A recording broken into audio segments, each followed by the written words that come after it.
में जो last reaction हमने पढ़ी थी वो थी acid plus base gives salt plus water. अब एक नई इक्वेशन देखो, acid plus metallic oxide gives salt plus water. इन दोनों इक्वेशन को देखते हुए एक कंक्लूजन निकलता है कि मेटेलिक ऑक्साइड नेचर में बेसिक होती हैं और इसके एग्जांपल हो जाएंगे सोडियम ऑक्साइड और मैग्नीशियम ऑक्साइड। और ऐसी सेम टू सेम एक इक्वेशन और है, non metallic oxide plus base gives salt plus water. और अब इन दोनों इक्वेशन से हम कंक्लूड कर सकते हैं कि non metallic oxide acid nature की होती है, जैसे कि CO2।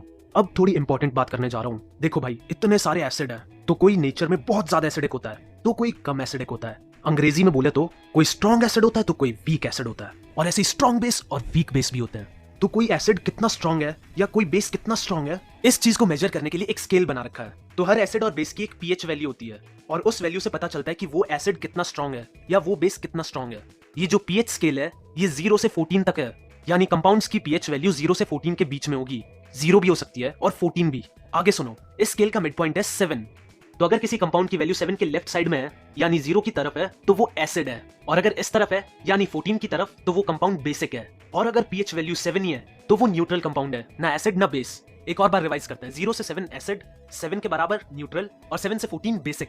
चलो अब कुछ समझने का है तो ध्यान से सुनो। अब तुम pH वैल्यू देखकर ये तो बता ही दोगे कि कंपाउंड एसिड है या बेस, पर सोचने वाली बात ये है कि दो एसिड की pH वैल्यू दे रखी हो तो ज्यादा स्ट्रॉन्ग एसिड कौन है। तो देखो, दोनों pH वैल्यू 0 और 7 के बीच में होंगी, और 7 होगी तो न्यूट्रल, मतलब pH वैल्यू 7 के जितना पास होगी एसिडिक नेचर उतना कम होगा। समझ रहे हो ना?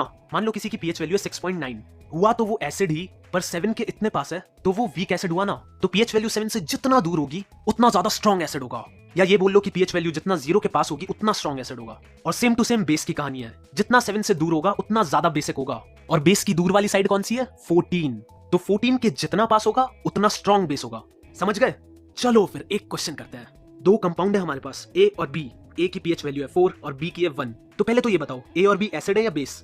ध्यान से आंसर देना, तुम्हारा एक गलत जवाब और मुझे हार्ट अटैक आ जाना है। लेकिन 2-3 बुद्धिमान बच्चों के लिए मैं भी मरने नहीं वाला, तो इसीलिए मैं अज्यूम कर रहा हूं कि सबका आंसर एसिड आया होगा। अब बताओ इन दोनों में से ज्यादा स्ट्रॉन्ग कौन सा है?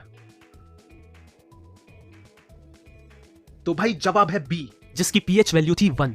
नेक्स्ट क्वेश्चन, कंपाउंड C और D जिनकी pH वैल्यू 13 और 10 है, इन दोनों में से ज्यादा स्ट्रॉन्ग बेस कौन सा है? तो जवाब है C, क्योंकि उसकी pH वैल्यू है 13।